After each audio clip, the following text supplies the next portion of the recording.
আজি মোৰ সোণালী মুৰ্গী পোৱালিখিনিৰ 60 নম্বৰ দিন আৰু এতিয়া বৰ্তমান আবেলিৰ সময় আৰু আবেলি দানা দি দিছিলোঁ। দানা ষ্টাৰ্টাৰ দানা ব্যৱহাৰ কৰি আছোঁ, গডৰেজ কোম্পানীৰ সোণালী ষ্টাৰ্টাৰ বুলি কয়। আৰু বৰ্তমান পানীত মাল্টিভিটামিন ব্যৱহাৰ কৰিছোঁ। মাল্টিভিটামিন দি দিছোঁ মুৰ্গীখিনিক খাবলৈ, কাৰণ কিয় ভিটামিন মাজে সময়ে দি থাকিব লাগে। কেতিয়াবা সপ্তাহত 2 বাৰ দিওঁ বা কেতিয়াবা সপ্তাহত এবাৰ দিওঁ, কিন্তু প্ৰত্যেক সপ্তাহতে এবাৰ বা 2 বাৰ দিয়া হয়।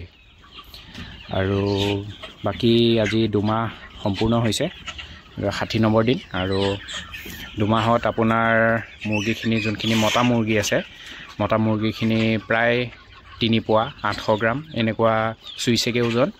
আৰু কিছুমান তাতছে বেছিও আছে, সেইকেইটা হিচাপত ধৰিব নালাগে, নহ'লে এভাৰেজ বেছি হৈ যাব।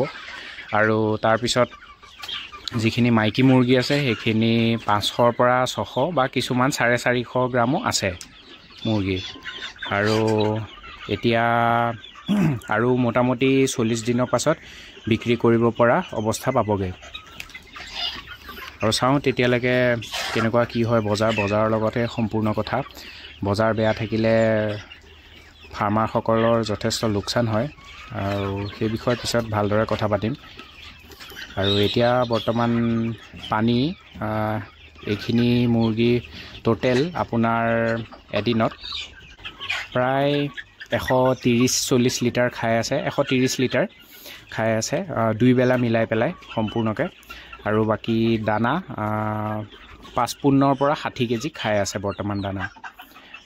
1 কেজি 2 কেজি ইফাল সিফাল হ'ব পাৰে হিচাপত, কিন্তু প্ৰত্যেক দিনাই 55 পৰা 60 কেজি খাই আছে। আৰু দানা ষ্টাৰ্টাৰে দি আছোঁ। ফিনিচাৰ আৰু ষ্টাৰ্টাৰৰ মাজত দামৰ বিশেষ পাৰ্থক্য নাই কাৰণে ষ্টাৰ্টাৰে খুৱাই থাকোঁ, মাত্ৰ 50 টকাৰ পাৰ্থক্য সেইটো কাৰণে। আৰু আজি ভিডিঅ'টো ইমানখিনিতে সামৰণি মাৰিছোঁ, ধন্যবাদ।